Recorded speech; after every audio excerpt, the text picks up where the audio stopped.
دو دوست، دو رفیق نزدیک وقتی همدیگرش میبینن با گفتی چون اکا هزل شوخی دارن، میگه فلانی مادر، نعوذ بالله، این چی هزل است؟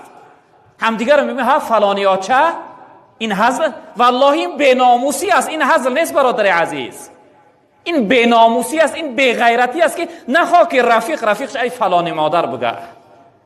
این از دی دا بیغیرتی و بیناموسی نیست. چی خدمت کرده دا مادرت که امروز از روی تو مادر با یعنی آزار ببینه و تحقیر بشنوه؟ انسانی که هر چیز در گفتار زیاد داشته باشه وقتی مردن چنین کلمه ها را تکرار میکنه.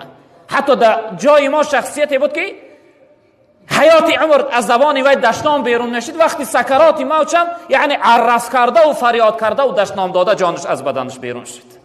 پناه به خدا از چنین حالت، پناه به خدا از چنین. حتی جناب پیغمبر صلی الله علیه و سلم گفتند من کان آخر کلامه لا اله الا الله دخل الجنه.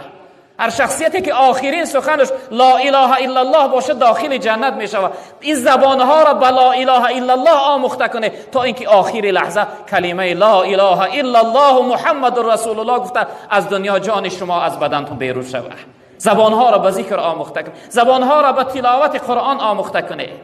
والله قسم از این سخنهای گناه بد خاموش ایستادن 1000 بار بهتر است. حتی در یک روایت جناب پیغمبر گفتند خاموش ایستادن خودش عبادت است.